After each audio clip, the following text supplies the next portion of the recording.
Everyone, आज हम बात करने वाले हैं Kepler second law of planetary motion की। तो चलिए जल्दी से स्टार्ट करते हैं।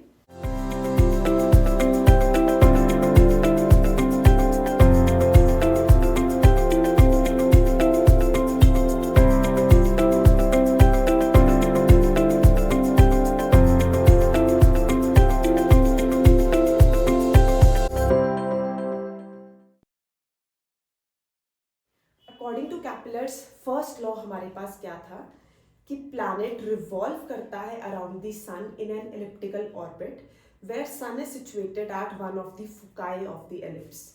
तो बेसिकली हमारे पास ऐसा एलिप्टिकल ऑर्बिट था, दो फोकस के हमारे पास जो कोऑर्डिनेट्स थे वो थे -AE, 0 और AE, 0। वहां पे हमारे पास इन कोऑर्डिनेट्स को हमने बोला -A, 0 एंड A, 0, क्योंकि ये जो एक्सिस थी उसको हम बोलते थे मेजर एक्सिस, जिसकी लेंथ थी 2A। सिमिलरली हमारे पास ये जो एक्सिस है उसको हम बोलते हैं माइनर एक्सिस, जिसकी लेंथ है 2B। तो कोऑर्डिनेट्स यहाँ पे हमारे पास थे 0, -B एंड 0, B। तो ये बेसिकली हमारे पास जो प्लैनेट है, प्लैनेट मूव कर रहा है एलिप्टिकल ऑर्बिट में, जहां पे सन हमारे पास किसी एक फोकस पे है। तो मींस ये था हमारे पास फर्स्ट लॉ। सेकंड, कैपलर्स का सेकंड लॉ बोलता है हमारे पास areal velocity of a planet remains constant. Areal velocity का मतलब है हमारे पास, areal velocity means change in area to change in time. ये जो फैक्टर है, जो क्वांटिटी है हमारे पास क्या रहेगी, कांस्टेंट रहेगी। Change in area to change in time is constant. या हम बोल सकते हैं planet sweeps equal area in equal intervals of time। अगर हम इसको लिख रहे हैं change in area to change in time, तो यहां हम ये भी तो बोल सकते हैं equal area in equal intervals of time. तो हमारे पास अगर प्लैनेट की इनिशियल पोजीशन P है, 1 सेकेंड में वो P से P डैश गया, उसने जितना एरिया यहाँ पे स्वीप किया, सेम हमारे पास जब वो यहाँ पे 1 सेकेंड में P से P डैश पोजीशन मीन्स हमारे पास 1 सेकेंड में ये वाली जो जर्नी है वो अपनी कवर करेगा। तो यहाँ पे हमारे पास जो एरिया होगा, टाइम सेम है 1 सेकेंड में 1 सेकेंड में, तो दोनों का जो एरिया होगा वो हमारे पास क्या आएगा, सेम आएगा, कांस्टेंट आएगा। तो areal velocity of a planet remains constant means change in area to change in time remains constant, या planet sweeps equal area in equal intervals of time. ये हमारे पास है कैपलर्स सेकंड लॉ। अब सबसे पहले हम एक पॉइंट डिस्कस करते हैं कि अगर हमारे पास कोई प्लैनेट रिवॉल्व कर रहा है around the sun in an elliptical orbit, तो उसमें जो एंगुलर मोमेंटम है अबाउट द सन वो क्या रहेगा, हमारे पास कांस्टेंट रहेगा। एंगुलर मोमेंटम सन के अबाउट कांस्टेंट, या हम बोल सकते हैं जो नेट टॉर्क है वो हमारे पास कितना होगा, 0 होगा।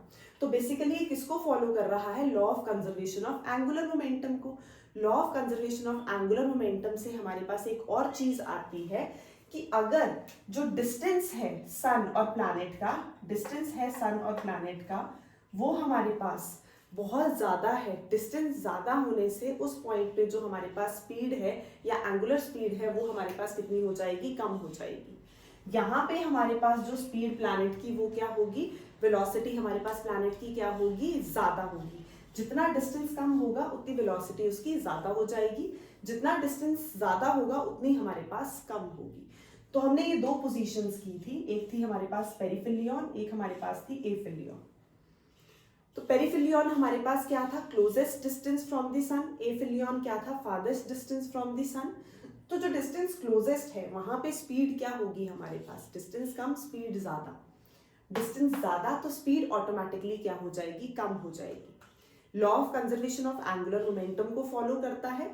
Law of conservation of linear momentum की डेफिनेशन हमारे पास क्या बोलती है कि अगर हमारे पास जो नेट फोर्स ऑब्जेक्ट पे है, एक्सटर्नल फोर्स एक्ट कर रही है, वो 0 है, तो जो मोमेंटम होगा, लीनियर मोमेंटम होगा, वो कांस्टेंट होगा, कंजर्व्ड होगा। तो मींस इफ जो नेट फोर्स है हमारे पास, एक्सटर्नल फोर्स है किसी भी ऑब्जेक्ट पे, वो 0 है, तो हमारे पास मोमेंटम कितना आता है, लीनियर मोमेंटम कांस्टेंट। बट क्योंकि यहाँ पे वेलोसिटी चेंज हो रही है, तो इस केस में लीनियर मोमेंटम नहीं, हमारे पास क्या चीज, एंगुलर मोमेंटम कांस्टेंट है। हम बोल सकते हैं, अगर फोर्स की जगह हम लिख सकते हैं इफ नेट टॉर्क इज 0, तो हमारे पास जो एल है वो कितना आएगा, वो कांस्टेंट आएगा, एल हमारे पास आ जाएगा कंजर्व्ड।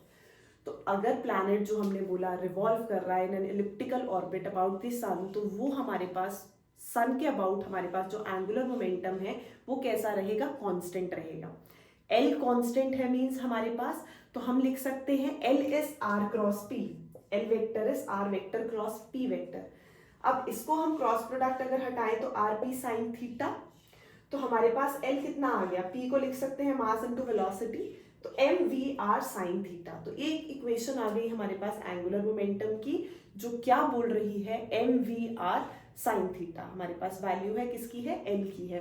एंगुलर मोमेंटम क्या है, कांस्टेंट है, किसके, सन के अबाउट। तो हमारे पास सबसे पहली चीज कैपलर सेकंड लॉ क्या बोल रहा है, aerial velocity of a planet remains constant, which means dA by dt factor जो है वो हमारे पास क्या रहेगा, कांस्टेंट रहेगा। मीन्स जो प्लैनेट है वो स्वीप करेगा equal area in equal intervals of time. तो हमारे पास uniform area in uniform time, या हम बोल सकते हैं dA बाई dt कितना आ गया, कांस्टेंट आ गया। अब नेक्स्ट चीज हमने बोली, सन के अबाउट हमारे पास जो नेट टॉर्क है वो 0 है, एंगुलर मोमेंटम क्या है, कंजर्व्ड है, कांस्टेंट है। अब हम बात करते हैं हमारे पास सेकेंड लॉ के प्रूफ की, कि अगर हमें इस चीज को प्रूव करना है, जो एरियल वेलोसिटी है वो कांस्टेंट है। Areal velocity of a planet remains constant, that is the radius vector joining planet to the sun sweeps equal areas in equal intervals of time। मतलब हमारे पास रेडियस वेक्टर पहले कहाँ होगा, ये सन है, सन से किसी पॉइंट पे जो रेडियस वेक्टर है सन से प्लैनेट की तरफ को आउटवर्ड डायरेक्शन में पॉइंट करेगा। अब हमारे पास यहाँ पे जो ग्रेविटेशनल फोर्स लग रही है प्लैनेट और सन के बीच में, उसकी डायरेक्शन क्या है, बिल्कुल ऑपोजिट। तो ग्रेविटेशनल फोर्स इस तरफ एक्ट करेगी और रेडियस वेक्टर जो है वो ऑपोजिट डायरेक्शन में, थीटा कितना हो गया, 180 डिग्री। तो क्या हम लिख सकते हैं, tau is are cross f. R cross f हमारे पास क्या होता है, r f sine 180 degree. Sine 180 means 0, तो टॉर्क कितना हो गया, 0। तभी तो हमने ये कंडीशन लगाई कि अगर जो सन के अबाउट प्लैनेट है उसका जो नेट टॉर्क है वो कितना है, नेट टॉर्क हमारे पास 0 है। नेट टॉर्क 0 होने से जो एंगुलर मोमेंटम है वो क्या आ गया, कांस्टेंट आ गया। प्लैनेट रिवॉल्व कर रहा था एलिप्टिकल ऑर्बिट में, किसी इंस्टेंट पे वो पॉइंट पी पे है, रेडियस वेक्टर हो गया आर वेक्टर, ग्रेविटेशनल फोर्स लग रही है प्लैनेट को टुवर्ड्स द सन, दोनों के बीच में हमारे पास आर क्रॉस एफ जब हमने निकाला एंगल आ गया 180, साइन 180 इज 0, तो टॉर्क कितना हो जाएगा, 0। और अगर नेट टॉर्क 0 होता है तो हमारे पास tau can be written as dl by dt। Tau 0 means dl by dt 0, मतलब l कितना हो जाएगा, कांस्टेंट हो जाएगा हमारे पास। अब l कितना होता है, l is r cross p, जिसको हम लिख सकते हैं mvr साइन थीटा। अब हमारे पास हमने बोला जो प्लैनेट किसी इंस्टेंट पे पॉइंट P पे था, P से P डैश गया, मान लो कितने टाइम में, dt टाइम में। प्लैनेट ने अपनी पोजीशन चेंज की, स्मॉल पोजीशन, स्मॉल टाइम है तो small change, small distance covered. तो हमारे पास यहाँ पे कितना डिस्टेंस कवर किया उसने, P से P डैश, क्योंकि वो डिस्टेंस इतना स्मॉल है हमारे पास। हमने बोला जो वेलोसिटी P से P डैश है वो कितनी है, v है, distance will be upon dt, तो ये डिस्टेंस कितना आ गया, v dt। वैसे भी जब हम करते हैं इंस्टेंटेनियस वेलोसिटी तो हमारे पास कितनी आती है, dx बाय dt आती है। तो हम dx को कैसे लिख सकते हैं, v dt लिख सकते हैं। एक फॉर्मूले में 3 फिजिकल क्वांटिटीज किन्हीं दो को स्मॉल किया जा सकता है, तो वेलोसिटी हो गई constant, change in displacement to change in time, change in position to change in time, instantaneous velocity भी बोलते हैं। यहाँ हम बोल रहे हैं स्मॉल चेंज आया पोजीशन में in small interval of time. तो टाइम dt, उसमें वेलोसिटी है v। अब हमारे पास ये जो डिस्टेंस आ गया p p डैश, वो कितना है, v इंटू dt। ये हमारे पास कितना है, v इंटू dt।